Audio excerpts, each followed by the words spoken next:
نبدأ فيلمنا وإحنا في مركز استخبارات مشدد، وبنلاقي إن في ضابط بيتكلم مع مسؤول السجن عن السجين اللي جوه اللي هو اسمه ظفار.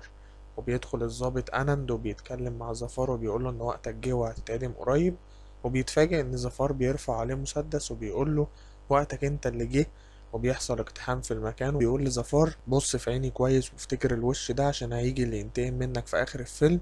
وبيولع فيه وبيهرب، وبنروح هنا على خبر قلب الدنيا وهو عن سرقة أغلى ماسة في العالم اللي اسمها كوهينور وهي في لندن، وبيظهر لنا الشخص اللي سرقها. وبعد كده بنروح على هارلين اللي عايشة مع جدتها وبتقول لها عايزين نفرح بيكي بقى وشد حيلك كده. وبتلاقي هارلين إن في برنامج جديد كده على الضيق وبتقرر تاخد التجربة وتقدم فيه وبتقول لجدتها تمام. وبنرجع هنا على واحد اسمه راجفير وهو قاعد مع عصابة وبيتفاوض معاهم مقابل الكوهينور اللي سرقها، ولكن صاحب المطعم بيقول أنا نسيت وحطيت المنوم لناس تانية. بيهرب راجفير منهم وبياخد ماسة ويجري، وبتكون هارلين قاعدة في الكافيه مستنية. بتلاقي راجفير داخل عليها وبتكون شاكة ان هو ده، ولكن بيقعد معاها والجرسون بيتكعبل كده من قوة الحب اللي بينهم. ولكن راجفير بيلحق الحاجات قبل ما تقع وبتقول له انت لحقتها كده ازاي؟ قال لها اصل انا ايدي طايلة. نيجي الناحية التانية على الحكومة الهندية وهم بيتعرفوا على وش راجفير وبيحددوا الهدف بتاعهم على اساس ان هو مجرم ومطلوب القبض عليه. نرجع نلاقي ان الحكومة كبست على مكانهم وراجفير بيهرب وبيدبس هارلين في الحساب. واثناء ما هارلين ماشية بعربيتها بتتفاجئ براجفير قدامها تخبطه وبيقابلها وبيقول لها انا اديتلك مخدر هيفقدك ايدك الوعي شويه، وهقول لك على نصيحه خلي بالك منها. دلوقتي في نوعين من الناس هيطاردوكي،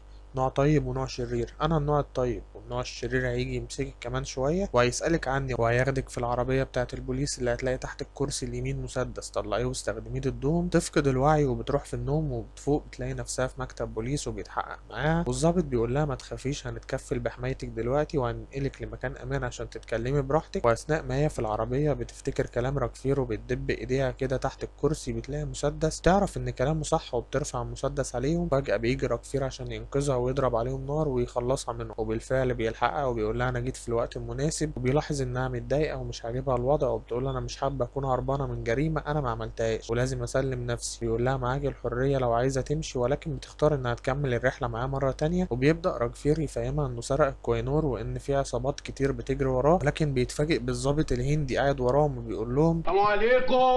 انتوا وقعتوا متلبسين والكوينور موجودة معاك، ولكن بيتضرب عليهم نار فجأة وبينط من الشباك بيهرب. وبتفوق هارلين مرة تانية بتلاقي نفسها على جزيرة ومش فاهمة أي حاجة. بتسأل راكفير بيقول لها المكان ده مجهول ومحدش يعرفه غيره. بتروح هارلين بتطمن جدتها ولكن الإشارة بتاعتها بتتلقط، وهنا مش عارف ليه في كل الأفلام السكيورتي مان لازم يبقى نايم أو مش واخد باله كده يعني، ولكن بيحددوا مكانها وبيهجموا عليهم. وهارلين بتقول لراكفير أنا السبب عشان عملت مكالمة من الموبايل، وبيبدأ يهربها ولكن بيجروا وراها وبيظهر هنا عشان ينقذها بالفعل وبيبدأ يضرب عليهم نار لحد ما بيتخلص منهم. بتفقد الوعي مرة تالتة وبتصحى المرة دي بتلاقي نفسها في مكان جميل وبيقول لها البسي دريس حلو كده عشان رايحين حفلة. وبيروح فعلا حفلة وبيتكلم مع رجل أعمال مجرم بيتفاوض معاه عشان الكوهينور، ولكن بيتغدر بيه وبيتضرب عليه نار بالغلط من رجالته. وبيسأله ألاقي فين ظفار، بيقول له مش هتلاقيه إلا لما هو اللي يعوزك.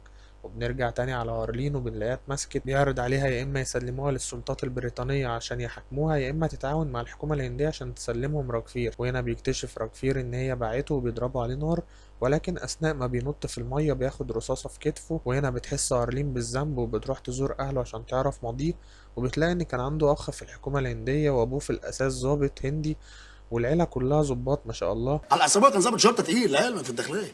ها وجدي اللي هو ابو ابويا كان ضابط شرطه برضه تقيل في الداخليه. تعرف انه معاه ميدالية ذهبية في السباحة، وبتخرج من عندهم بتلاقي نفسها اتضربت واتخطفت. ولما بتفوق بتلاقي ظفار قدامها وبيقول لها الكوهينور دي مزيفة.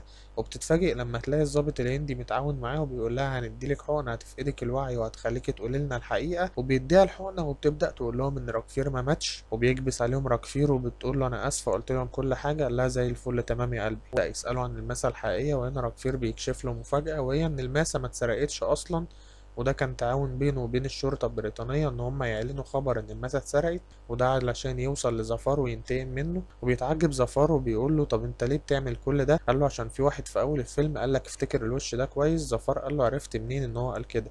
قال له ما أنا اتفرجت على المشهد. المهم اللي قال لك كده ده يبقى أخويا وأنا وصلت لك عشان آخد حقه. وبينفجر المكان وبياخد هارلين وبيجري ورا ظفار لحد ما بيلاقي كمين على الجسر زي بابجي كده، وبينزلوا في ضرب وبيخطفوا منه هارلين لحد ما بيفوق تاني وبيجري وراهم وبيطاردهم. وبيلاقي مسدس حبل كده بيشبكه بالطيارة وبيعوم وراها لحد ما بيلاقي الضابط الهندي بيضرب عليه نار.